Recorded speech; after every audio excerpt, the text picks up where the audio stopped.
Donatismo. Isso aí é muito interessante, essa parte do donatismo. As mudanças que ocorreram na igreja do quarto século produziram diversas reações. Uma delas, nós acabamos de ver, o surgimento do monasticismo. E os donatistas, em particular, eles simplesmente se separaram da igreja. Então começa a haver as divisões. Na verdade já tinha havido, né? O Marcion criou a igreja dele, separada, não é da igreja católica. O Montano também tinha as suas igrejas, que também não fazem parte da igreja católica.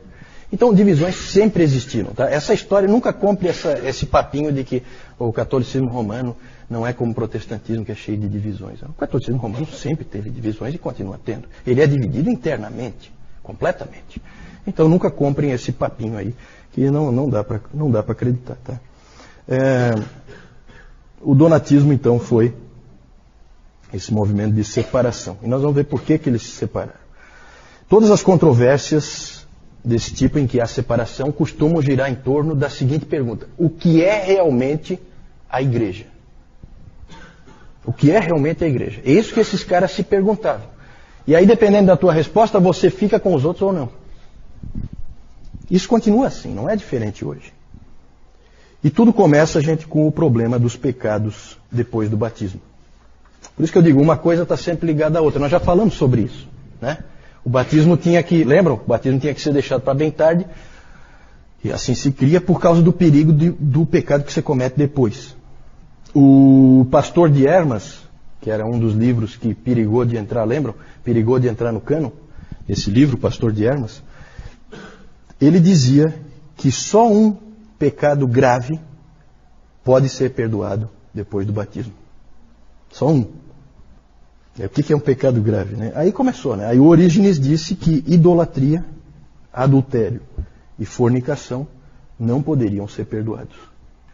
O Tertuliano começou um pouquinho mais brando, mas mais tarde ele já radicalizou. Adúlteros e fornicadores não tinham perdão.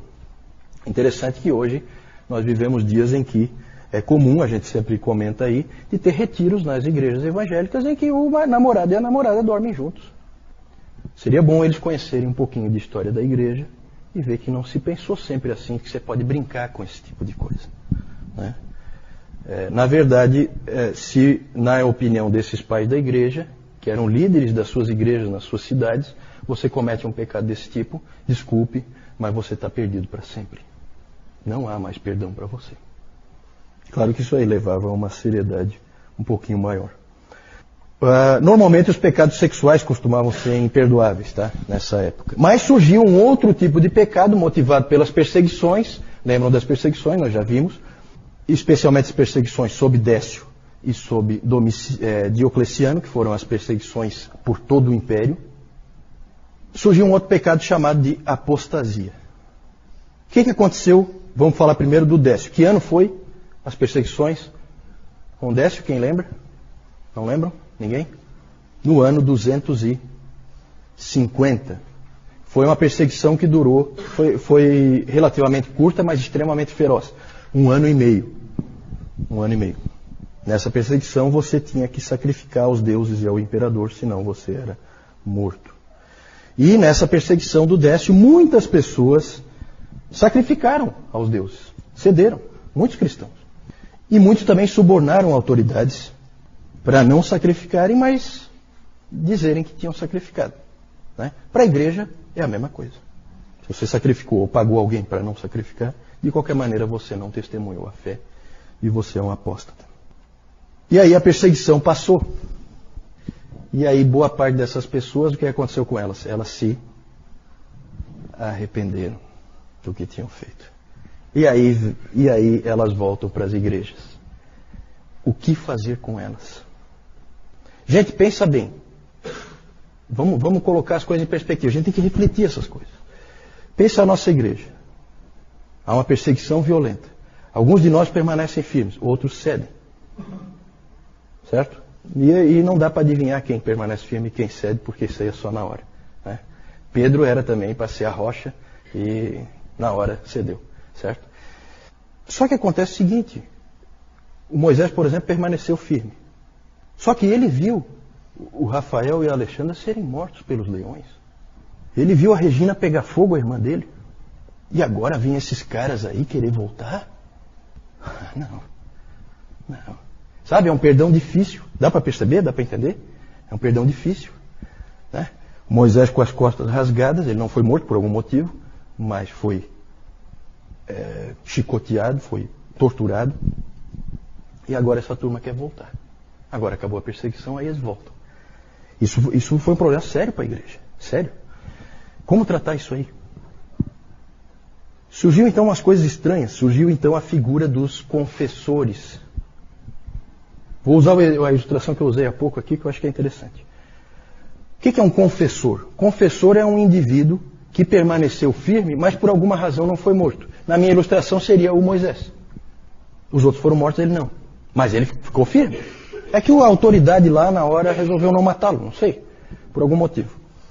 E ele então passa a ser um confessor. E aí começou a circular no meio das pessoas, na cabeça das pessoas, que quem poderia perdoar o pecado de apostasia eram os confessores. Então começou a se procurar esses indivíduos. Então Moisés seria procurado pelos apóstolos para que eles conversassem com ele e ele perdoasse.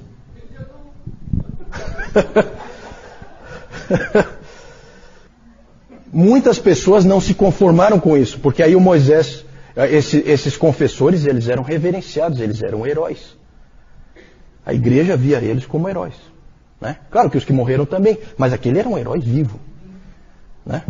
Então, isso aí levou a um problema na igreja e levou a vários tipos de posição. Muitas pessoas, porque aí o Moisés ele ouvia a pessoa e ele passava lá um sermão nela, não sei como é que ele fazia, e a pessoa então estava perdoada, podia voltar. Só que muita gente disse, não, isso aí é perdão barato, não aceito, e batiam o pé. E aí surgiu um indivíduo, um bispo rival em Roma, chamado Novaciano, isso lá no século III, porque é na perseguição de Décio.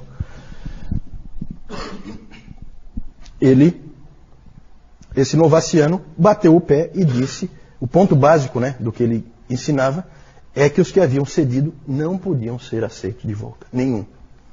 E a igreja novaciana se espalhou-se por muitos lugares, passou a ser uma igreja separada. Houve uma divisão em torno desse aspecto.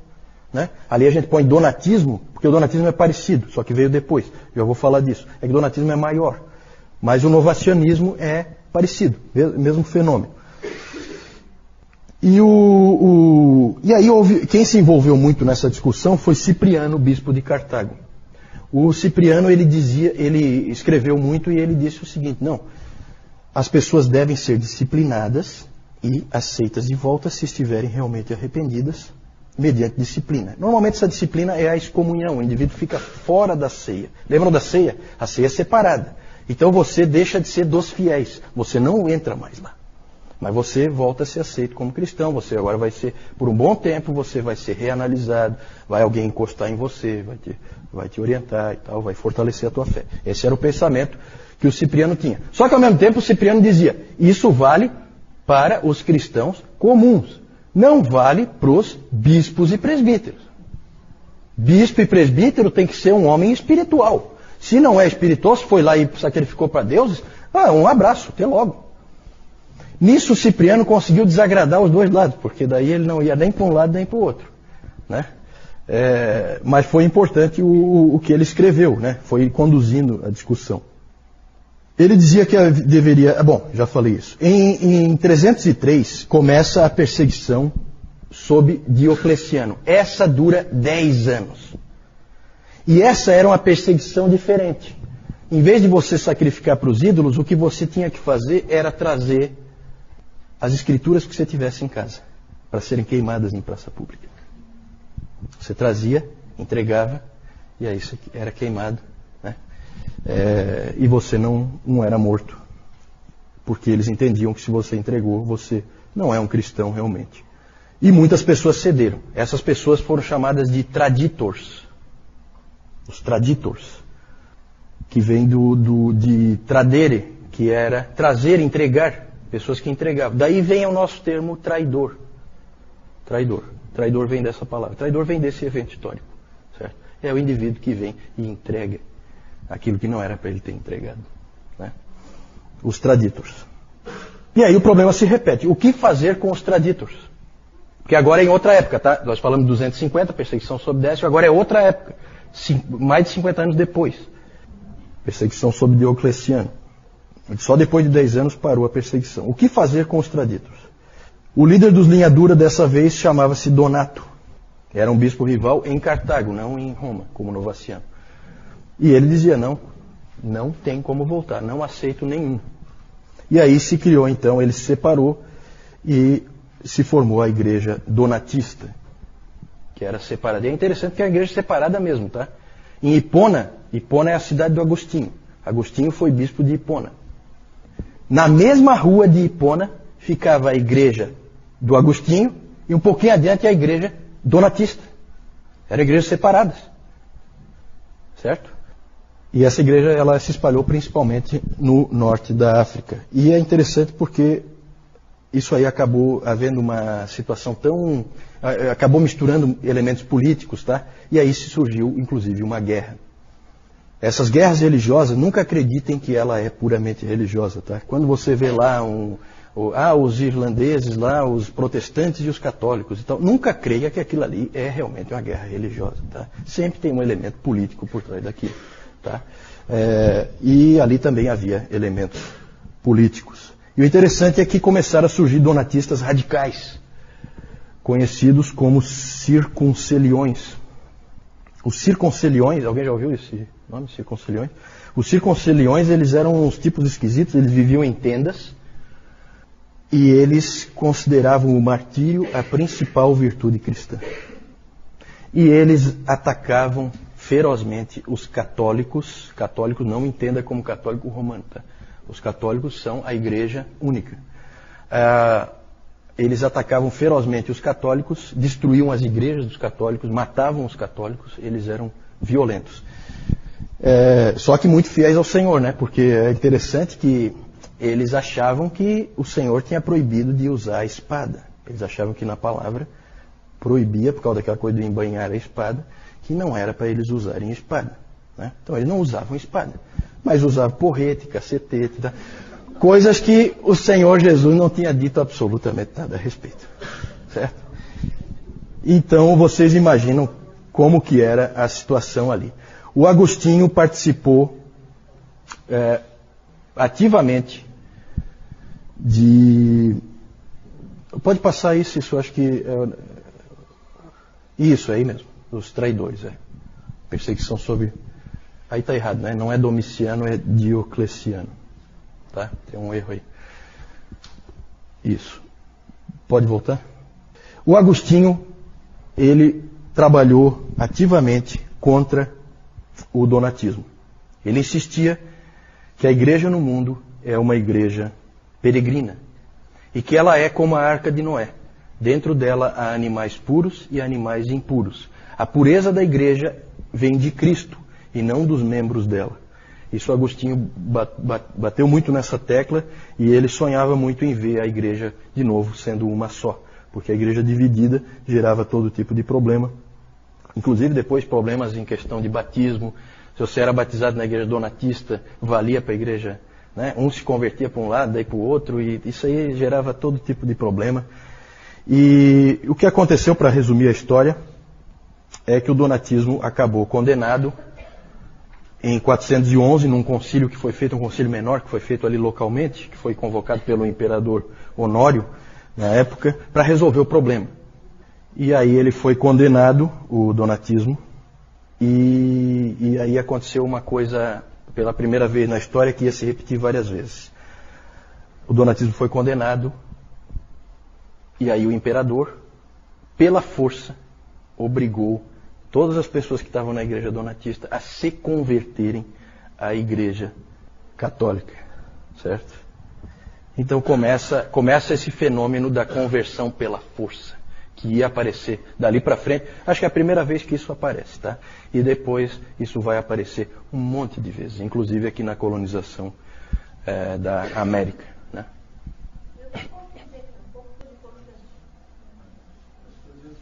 Isso é antes. Isso é antes.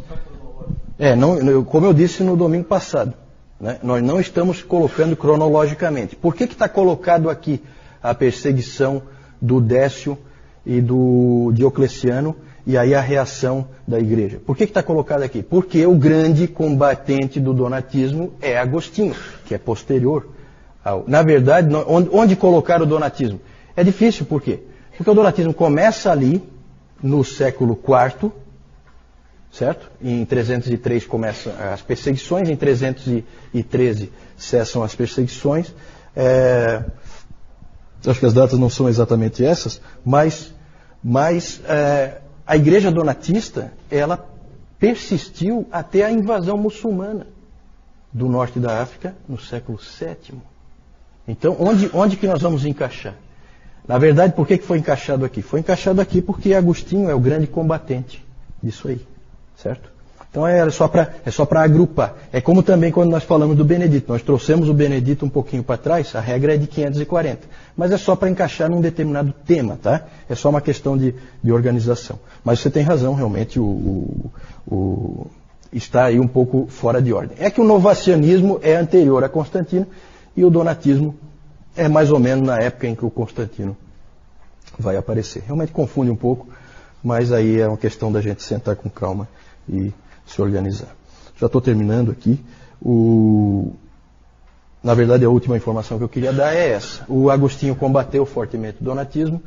Ele ficou contente que o Império e a Igreja Católica tenham prevalecido contra o donatismo, mas eu não sei se ele ficou tão contente com o uso da força para produzir conversões, né? E o Império usou.